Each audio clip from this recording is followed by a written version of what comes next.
भात तरकारी एबे डस्टबिन को जाउछि। आज्ञा हाँ आपण ठीक शुणिछन्ति। जे भोजन छात्र छात्री अमृत हेबा उचित से भात तरकारी एबे डस्टबिन को जाउछि। पिला खाई न पारि याकू डस्टबिन रे ढाळुछन्ति। ए दृश्य हृदय भेति जाउछि।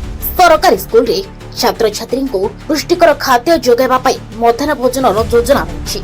एथिपई सरकार लक्षाधिक टंका खर्च करछन्ति, किंतु एही टंका छात्र छात्री उद्दिष्ट थिबा बेले यार फायदा उठाउछन्ति ठिका संस्था। छात्र छात्री को निम्न मानर खाद्य दे लूट करुछन्ति लक्ष लक्ष टंका।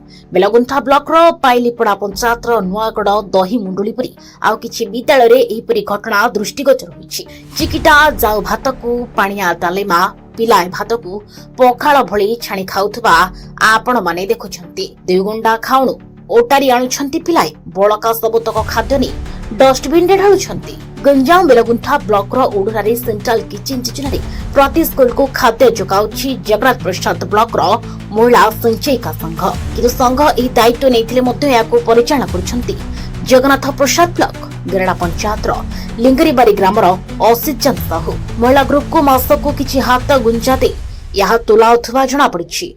ए संघ बेलगुंठा ब्लॉक भंजनगर ब्लॉक मध्याह्न भोजन दायित्व अछि, किंतु रधा खाद्य निम्न मानर तयारी करी वार्षिक कोटी कोटी टंका हरिलुट करुछि संपृक्त संस्था। एने बारंबार छात्र छात्री और स्कूल कर्तृपक्ष अभियोग कले मध्य कोनोसी कार्यानुष्ठान नेउ नाही। प्रशासन प्रतिदिन नियम प्रकार भात डाली डालमा सोयाबड़ी तरकारी अंडा मांडिया लड्डू भली विभिन्न सुस्वादु खाद्य जोगाई देवा नियम रही जहाँ छात्र छात्री अमृत।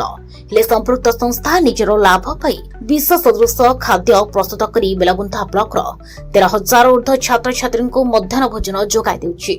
अनेक पिला बाध्य होई ए खाद्य को खाउथबा बेले आउ किछि पिला एभली खाद्य को नापसंद करी घर निजर खाइबा आणुछन्ति। बहुत पिला घर खाइबा आणुथिले मध्य उपस्थित थिबा समस्त छात्र छात्री संख्या दर्शा जाउछि बोली मध्य अभियोग होइछि। पिलामाने मध्य एबे सरकार को अनुरोध करुछन्ति, दयाकरी आमको ठीक भोजन दियंतु। सरकार एबे चुप रहिले चलिबो नाही। शिक्षा और पोषण मानवीय अधिकार याको लंचित करबा को काहारो अधिकार नाही।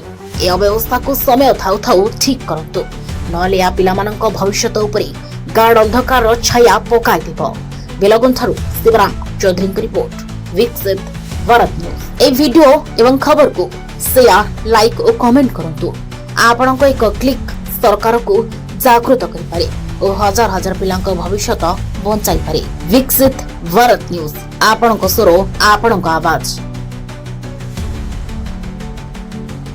अधिक खबर पाई सब्सक्राइब करंतु आम चैनल विकसित भारत न्यूज एवं अधिक खबर पढ़िबा पाई विजिट करंतु आम वेबसाइट को www.viksit-bharatnews24.com।